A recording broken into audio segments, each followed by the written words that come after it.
them, I disrespected them, I used to set my watch back a half hour and say, Mom, look, my watch stopped. I didn't know what time it was. We're all sinners. We all have this problem. What do we call it that we're born with? Original sin. Show them what you got. You're right. Okay, so now here's the guy. That was the law. Here's the gospel. But it's not the gospel I told you. So when you go to your room and you're without your phone or your pad or whatever it is, your MP3 player, whatever it is your parents took away from you, for me it was my bike, because back then that's the only thing we had to do was ride our bikes. How boring is that? After you've done that, and after you've been freed from your room and you've got your phone or iPad back, whatever it is they took away from you, I want you to think about this gospel. When you come out of that room, nothing changed. Your parents still love you. No matter what you did to them, no matter what you said to them. In the morning when you leave for school, if you had an argument with them and you left in a huff or were mad and you thought this is not fair and you come back home that evening, guess what? You're still going to get Chick-fil-A.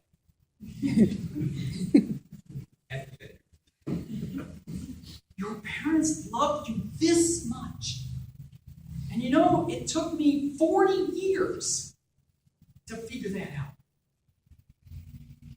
That my parents loved me no matter what I did. And you know what? You could do almost anything to them. Don't. And they'll still love you.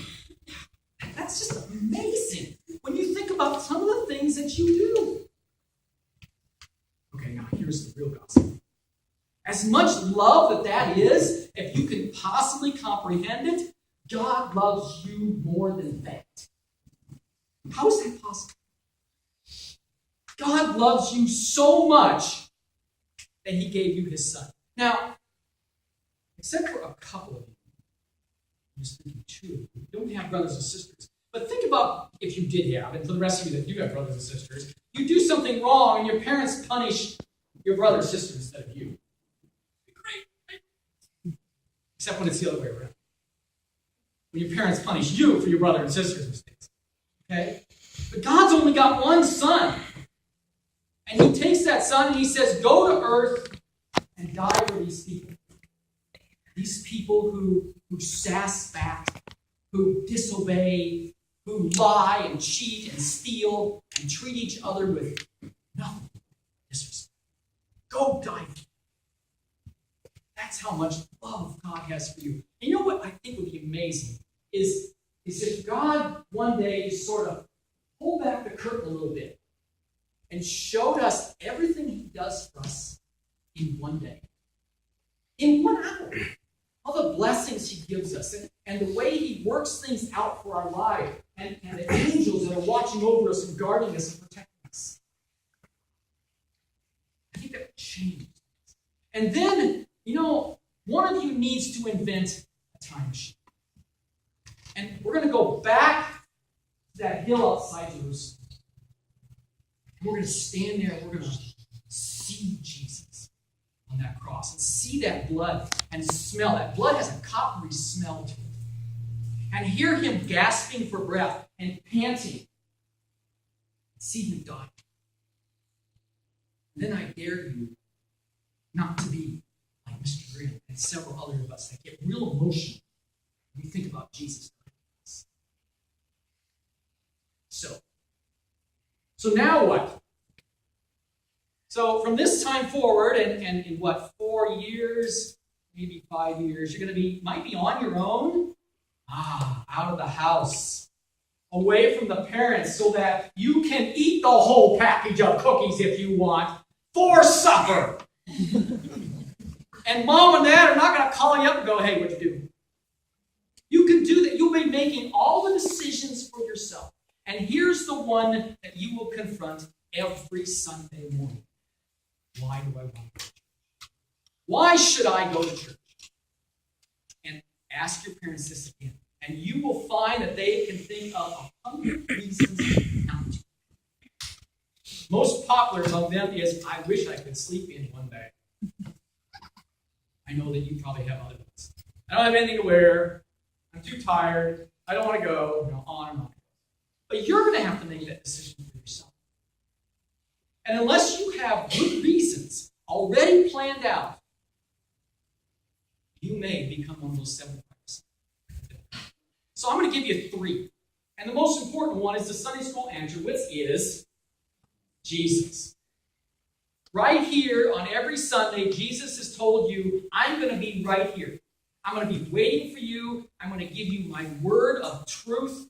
I'm going to give you the work, my body and blood in this sacrament. I'm going to tell you over and over that I've forgiven you, that I love you, and I'll never stop loving you.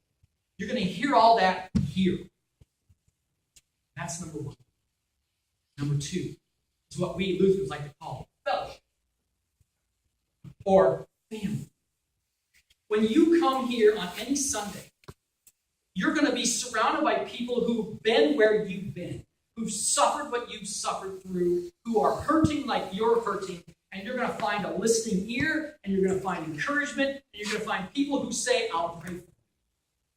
And they're going to hug you, and they're going to love you just like your parents do, just like Jesus does. Every Sunday they'll be here. You need them. You know what? We need them. We need them because this is the next generation. And they've got insights, and they've got ideas that can be so helpful to us in our lives. Even though we've lived 40, 50, 60, 70 years, you have things you can teach us. And that's the third. And while you may not do it today, I will. Thank you, parents and grandparents and family members, for all the hassles and the trouble you went through to get these young ones here Sunday after Sunday. All those who had hassles of parents, raise your hand. No, you'll embarrass your kids. Yeah, we all went through it. And when we were kids, we did the same thing. Oh, Mom, I don't want to go to church. So thank you that you put up with all of that to get them here. Someday you'll thank them. And I think that'll happen about the time that you baptize your first child. Because what your parents have done is pass the faith on to you. And now I'm asking you to pass the faith on to the next generation. If you have kids. If not, pass it on to younger people that you may come to know. That's your duty. That's your obligation. And it's your privilege. That's our privilege as well. To teach you something that is so important that on the day of your death, this is what you will remember. Jesus died for me, and that's what my hope is. One more thing. I would be remiss if I did not ask you to seriously consider a career in professional church work. Ladies, we are in desperate need of teachers, elementary, high school, even college professors. Deaconesses, directors of Christian education, you are valuable assets to us as a church. Gentlemen, it's a noble calling. I'll tell you right now, you're not going to make a lot of money, okay? But you're not in it. The lives of people you can affect and the hope that you can give those, and when you stand by the bedside of a person who's dying and you give them that gospel, there's no price that you can put on that. It's a reward that has no price. Blessings.